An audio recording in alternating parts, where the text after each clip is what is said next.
শুভ সকাল বন্ধুরা, কেমন আছো সবাই? আশা করছি সকলে অনেক বেশি ভালো আছো। আজকের ব্লগটা স্টার্ট করছি সিমরানের স্কুল থেকে। যেহেতু সিমরানের স্কুল ভোরভোরই হয়, তো সেই কারণে কিন্তু অনেক সকাল সকাল আমাকে আসতে হয়েছিল। ওদের যেহেতু আজ রেজাল্ট আউটের একটা দিন ছিল, তো সেই কারণে সকাল সকাল আমি কিন্তু ঈশাকে নিয়ে চলে এসেছি। আর ঈশাকে পেয়ে সমস্ত ক্লাসের বাচ্চা কাচ্চারা অনেক বেশি আনন্দ করছিল, ওকে নিয়ে খেলা করছিল। তো যাও কাজটা মিটিয়ে তারপরে এখন বাড়িতে আসলাম। আসার পথে 2 আঁটি কলমি শাক নিয়ে আসলাম। শাকগুলো না অনেক বেশি তাজা এবং জালি ছিল। তো দেখা যাক রান্নার পরে ঠিক কেমন হয়। এখন না শাকে এত পরিমাণে সার মাটি দেওয়া হয় যে সেই টেস্টটাই আর পাওয়া যায় না। তো সকাল সকাল রান্নাটাই বসিয়ে দিই আগে, তারপরে ঘরের কাজকর্মগুলো করব। যেহেতু স্কুল থেকে আসতে অনেকখানি বেলা হয়ে গেছে, তো সেই কারণেই না আগে রান্নাটা বসিয়ে দিয়ে রাখি, কারণ হাজব্যান্ড বাড়িতে আছে আর এক্ষুনি খাওয়ার জন্য তাড়া দেবে। তো সেই কারণে ভাবলাম রান্নাটা করে নিই, তারপরে ঘরের কিছু বিছনাপত্র গোছানো বিভিন্ন রকম কাজ থাকে সেগুলো করে ফেলবো। তো ওদিকে কিন্তু ডালটা আমি বসিয়ে দিয়েছিলাম, সিদ্ধ হচ্ছে। এদিকে নুন হলুদ আর পানি সুন্দর করে গরম করে নিয়ে শাকগুলো তুলে দিচ্ছি। দেখা যাক কতক্ষণ সময় লাগে। এমনিতেও কিন্তু কলমি শাক গলতে একটুখানি দেরি হয়। তো নেড়ে চেড়ে নিয়ে সুন্দর করে ঢাকা দিয়ে রাখবো, আর একেবারে গ্যাসের ফ্লেমটা লো করে ওই পাশটায় বসিয়ে দিয়ে রাখবো, আর এই পাশে ডাল রান্নাটা সেরে ফেলবো। কারণ ডালটা দেখলাম কিন্তু সিদ্ধ হয়ে গেছে, তো ডালটা ফোড়নও দিতে হবে নুন হলুদ দিয়ে ঘুটে নিয়ে। ডালের মধ্যে কোনো রকম লঙ্কা আমি অ্যাড করিনি, কারণ এতে করে ঈশা কিন্তু খেতে পারে না। আমি লাস্টের দিকে ফোড়নের সময় একটু লঙ্কা দিই, তাহলে কিন্তু অতটাও বেশি ঝাল হয় না।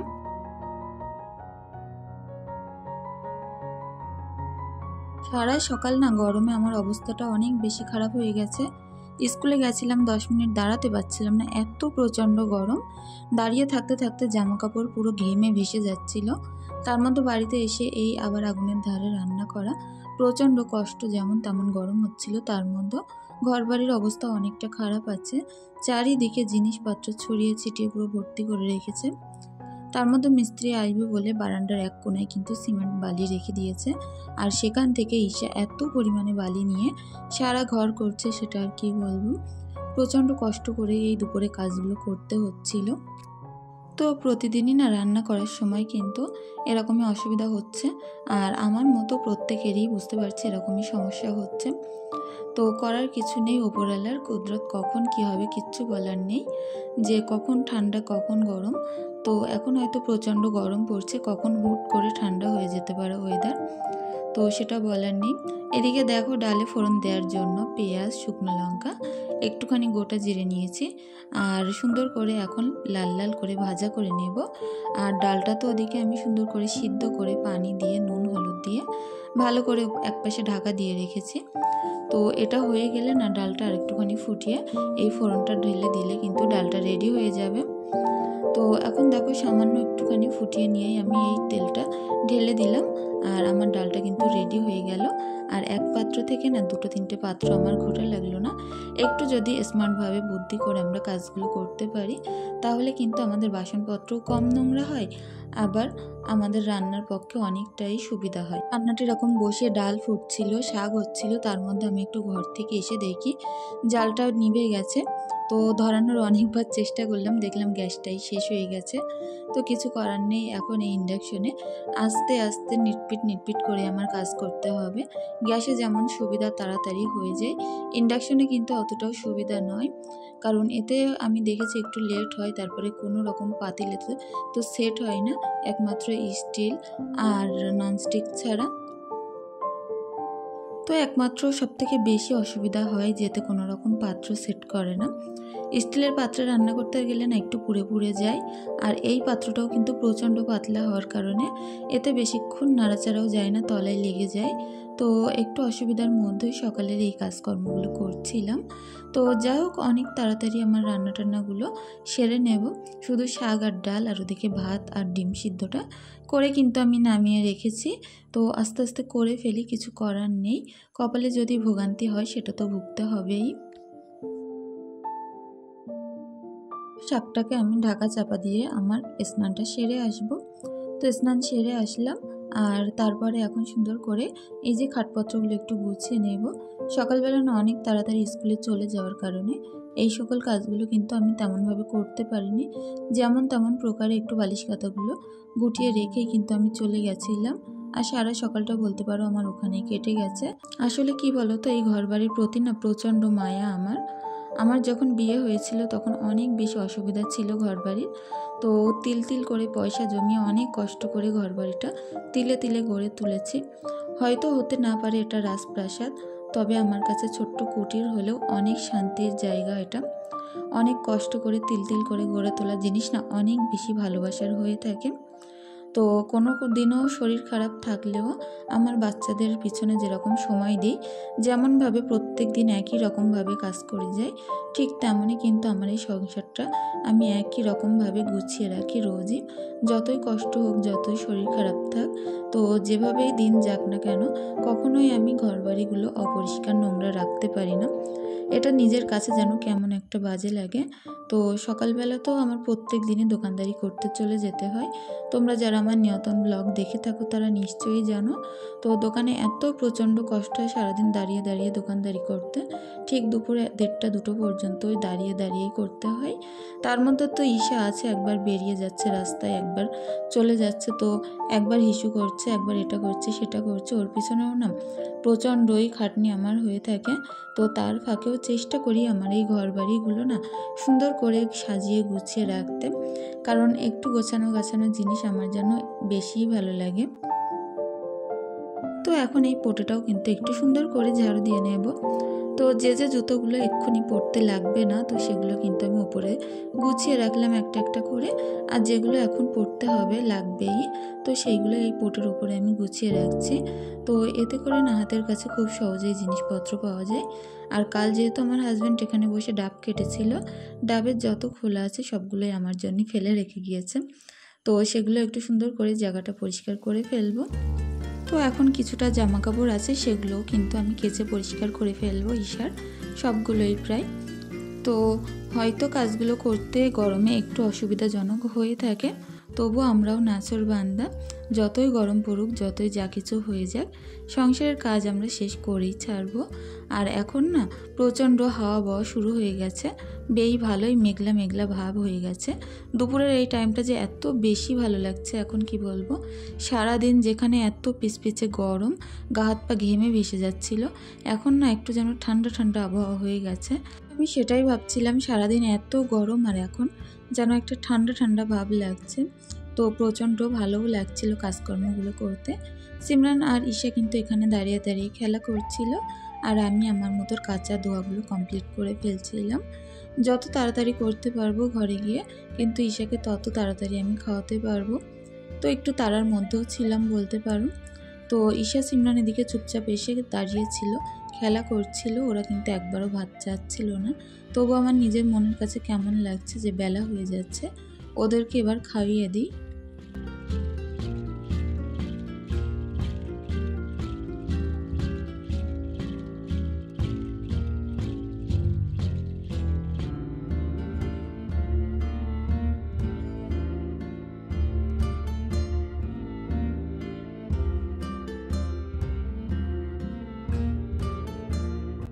তো পুকুরে কত তাড়াতাড়ি কাজগুলো কিন্তু আমার সুন্দরভাবে হয়ে যাচ্ছিল।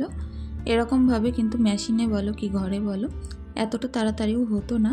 আর সবথেকে বড় ব্যাপার যেটা, পুকুরে অনেক পানি থাকার কারণে কিন্তু সুন্দরভাবে জামাকাপড়গুলো রগড়ে রগড়ে ধুয়ে নেওয়া যায়। তো অনেক ভালোও লাগে কাজকর্ম করতে। আর ওয়েদারটা যেহেতু নরম ছিল, বেশ ভালো লাগছিল এখন কাজগুলো করতে।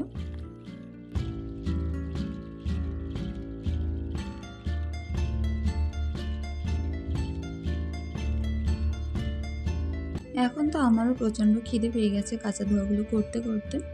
তো হাজব্যান্ড চলে আসলে একসঙ্গে দেখি খেয়ে নেব। তার মধ্যে সিমরান ঈশার খাওয়াটাও কিন্তু কমপ্লিট করে ফেলবো। তো আমার যে সকল বন্ধুরা কাল অনেক সুন্দর সুন্দর কমেন্ট করেছিলে, তো তাদেরকে জানাই অনেক বেশি প্রীতি শুভেচ্ছা ভালোবাসা আমার তরফ থেকে। সকলে অনেক ভালো থেকো আর আমার পাশে থেকো প্লিজ।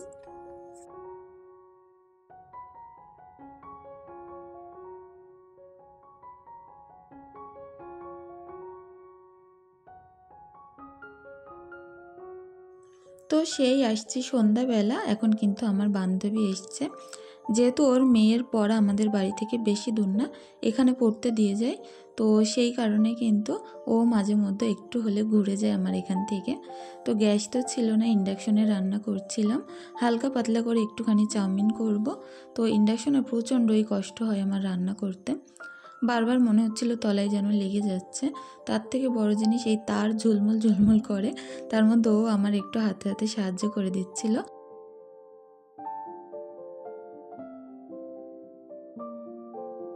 তো এরকম কিন্তু এক জায়গায় হলে অনেক ভালো লাগে।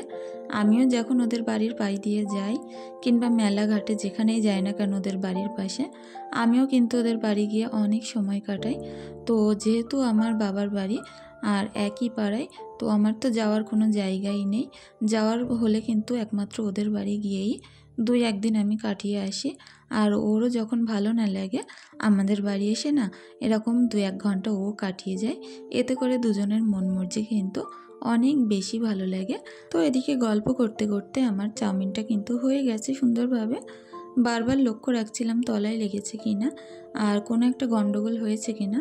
তো রান্না করতে করতে এত বেশি গল্প করছিলাম, ভুলেই গেছিলাম এর ভিতরে ডিম দিতে। তো ডিমটা আমি লাস্টে একটুখানি ভুজিয়া করে তারপরে কিন্তু চাউমিনের মধ্য দিয়ে দেব। তো অল্প একটু গরম মশলার গুঁড়ো দিলাম, একটুখানি টমেটো কেচাপ দেব, একটুখানি লঙ্কার যে সসগুলো হয় তো চিলি সস সেটাই দিয়ে দেব। এতে করে এর টেস্টটা আরও অনেক সুন্দর বাড়িয়ে দেয়। তো যাই হোক, চাউমিনটা হয়ে যাওয়ার পরেই আমার মনে হলো যে আমি কিন্তু এর মধ্যে ডিম দিইনি। তো কিছু করার নেই, প্লেটে টেলেটে সবই ভরা হয়ে গেছিলো। তখন মনে পড়লো যখন, তো একটুখানি ডিমের দেখি 2টো ডিমের ভুজিয়া করে নেব।